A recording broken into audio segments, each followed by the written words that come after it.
Que a nossa fé seja fortalecida mais uma vez ao estudarmos juntos nesse momento sobre o amor e a justiça de Deus.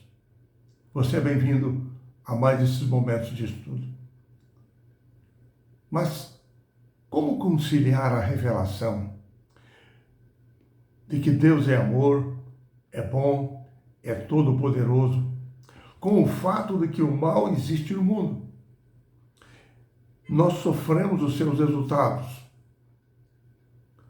Vemos a miséria, a desolação, conflitos por todo lado. Como conciliar isso? Essa discussão ética perturba muitas pessoas, as impedindo mesmo de amar, conhecer, buscar a Deus. Quando elas pensam na origem do pecado, na sua existência, elas ficam confusas, cheias de dúvidas, de inquietudes, até mesmo indignadas, perguntando-se como pode um Deus de amor permitir que todo esse mal aconteça. É muito lembrarmos que já nos dias do patriarca Jó, ele esperava o bem e sobreveio o mal. Os profetas bíblicos sempre destacavam que em seu tempo, às vezes parecia que o ímpio prosperava e ao justo o mal lhe acontecia. Por que o justo sofre? Eles perguntavam. Até quando, Senhor? Essa é uma pergunta frequente. Onde está o Senhor quando o mal acontece? A lição, já em seu início, nessa semana, destaca 3 pontos. O primeiro deles é que jamais devemos banalizar a existência do mal. A origem do mal é um mistério. Se ele pudesse ser explicado, estaria justificado. Segundo ponto é que Deus é amor. Repudia o mal, repudia o pecado e, por fim, vai erradicá-lo. Em todas as Escrituras há um clamor para que Deus atue através da sua justiça para erradicar totalmente o pecado, totalmente o mal. Terceiro ponto é que Deus assumiu a natureza humana mediante Jesus, assumindo o nosso lugar na cruz do Calvário, tomando sobre si os nossos pecados. Todo o mal do mundo recaiu sobre Jesus. Ele experimentou a dor da separação que o pecado provoca entre Deus e a raça humana. E assim Jesus exclamou: Deus meu, por que me desamparaste?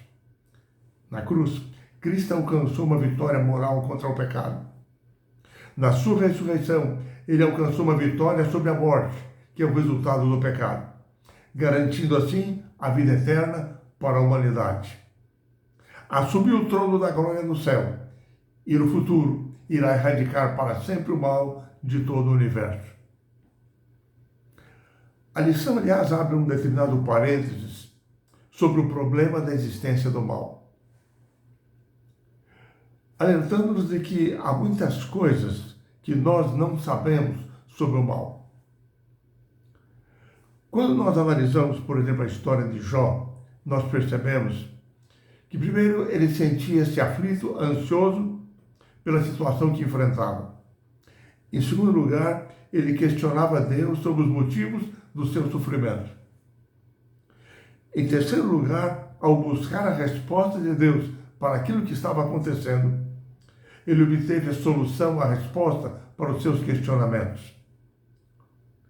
Deus demonstrou que a grandiosidade de Deus é tão imensa, está acima da compreensão humana.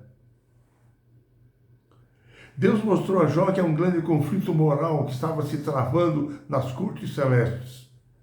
E a provação de Jó fazia parte da comprovação do amor, da misericórdia, da justiça e do caráter de Deus. Havia muitas coisas que Jó não compreendia, não sabia. Assim nós também hoje. Há muitas coisas que acontecem no mundo das quais nós nada sabemos e muito menos compreendemos. Porém, o fato de que nós não temos respostas para essas nossas indagações não significa que não existam boas respostas para elas e que esses problemas nunca serão resolvidos. Assim, nós necessitamos de continuar confiando na bondade, no amor e na misericórdia de Deus. Aliás, a lição dessa semana destaca um duplo risco quando nós tentamos entender o mal. O primeiro risco é de tentarmos entender, explicar, imaginar quais seriam as razões de Deus. Por que ele faz ou deixa de fazer determinada coisa?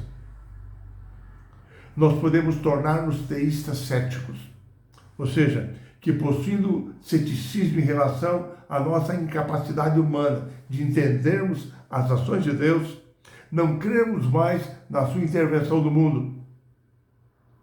E aí vem o segundo risco, nós deixarmos de crer na bondade de Deus, seu cuidado, sua ação na vida do ser humano.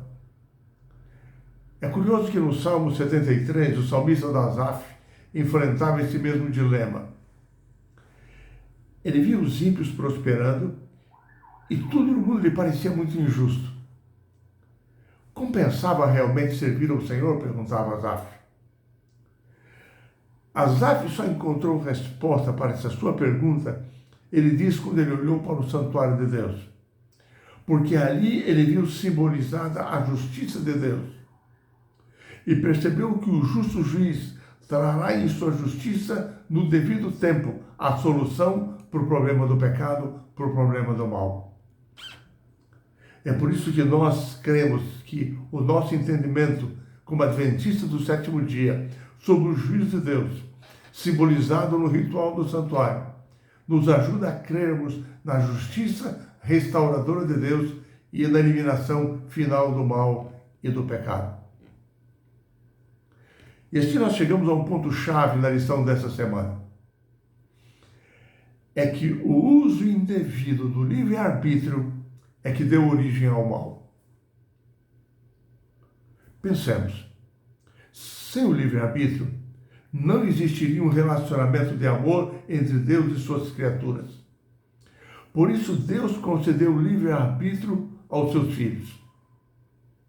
Ele não poderia negar-nos esse instrumento de liberdade, esse mecanismo de liberdade.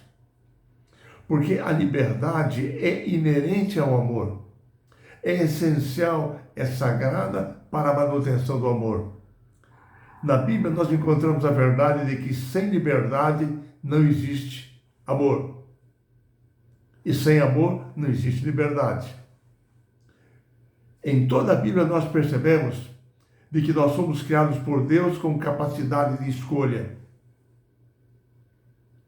A vontade foi colocada por Deus como soberana em nossa vida. E Deus respeita a nossa vontade. Deus não nos criou como autômatos, porque aí não haveria felicidade. A felicidade, Deus sabia, só viria através de uma união com Ele por amor, numa obediência livre e voluntária. É impressionante que, mesmo sabendo que nos concedendo o livre-arbítrio, traria como consequência a possibilidade do homem errar e o levaria à cruz para salvar-nos, mesmo assim, Deus nos criou com o livre-arbítrio. Assim, nós percebemos que Deus não é o culpado do mal. O uso indevido do livre-arbítrio por parte do homem é que deu origem ao mal. O uso indevido do livre-arbítrio no céu deu origem ao pecado quando Lúcifer se rebelou contra Deus. E na terra, quando Adão escolheu independer-se de Deus, tomando o fruto da árvore da ciência do bem e do mal, que simbolizava a sua lealdade ao Criador, esse uso indevido do livre-arbítrio trouxe a condição de pecado à humanidade, que sofre até hoje as suas consequências, os seus resultados, os resultados do mal. Como um clímax desse tema de existência do mal, nós chegamos a um ponto. Se essa é a origem do mal, por que Deus ainda não eliminou o mal? Ele nos concedeu livre-arbítrio, nós erramos e pecamos. Mas por que Deus não eliminou ainda o mal? Lembremos de que quando Satanás e seus anjos rebelaram contra Deus no céu, os habitantes do céu e os mundos não caídos não estavam preparados ainda para compreender nem a natureza, nem as consequências daquilo que era novidade para eles, que era o pecado. Deus poderia ter destruído logo Satanás no começo. Satanás e seus anjos, porém, o uso da força é contrária aos princípios do governo de Deus. Deus desejava que todos servissem por amor, não por temor de serem destruídos.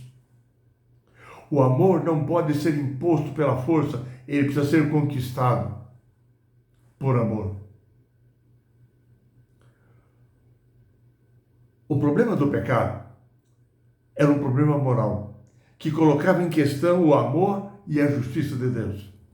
Assim, para que o universo confiasse mais nesse amor de Deus, para que não se enfraquecesse essa confiança no amor de Deus, ele permitiu que os seres criados contemplassem a manifestação do seu caráter, do seu amor e da sua justiça, em contraste com o caráter de Satanás. Vendo os resultados do pecado no mundo, permitindo que a humanidade conhecesse os frutos, os resultados da sua escolha, as consequências do pecado na vida da humanidade. Assim, isto era uma lição para todo o universo, quanto ao amor e quanto à justiça de Deus. Por isso Deus não destruiu logo Satanás e não destruiu logo Adão e Eva. Segundo a Bíblia, no final da história, após a vinda de Cristo à Terra, o seu retorno nessa terra, levando os justos para o céu para ali estarem com ele durante 1000 anos. No juízo final nessa terra, após o milênio, Deus porá fim ao mal num lago de fogo. Satanás e seus anjos serão destruídos, bem como aqueles que se aliaram a ele para o pecado e para o mal. Assim, Deus fará novas todas as coisas. Deus habitará para sempre com os seus filhos. Deus lhes enxugará dos olhos toda lágrima. Não haverá mais mal, mais morte, mais dano algum. É por isso que o apóstolo São Paulo, quando ele escreve aos Romanos, no capítulo 8, no verso 18, Paulo diz o seguinte: porque para mim, eu tenho por certo que os sofrimentos do tempo presente não podem ser comparados com a glória a ser revelados em nós. Ou seja, vivemos um mundo de pecado, pela nossa escolha, pela escolha da humanidade. Sofremos as consequências do mal, mas Cristo alcançou a vitória na cruz, vencendo o mal, vencendo o pecado. E Cristo, por fim, vai erradicá-lo da face da terra. Hoje Ele promete nos dar a vitória sobre o domínio do pecado. Ao nos tornarmos seus filhos, o Espírito Santo de Deus passa a habitar em nosso coração, dando poder para vencer a tentação, para vencer o pecado. E um dia Ele vai livrar-nos para sempre da presença do pecado, quando formos glorificados, transformados e Deus fizer novas todas as coisas. Que nós vivamos confiantes, firmes nessa sagrada e solene esperança.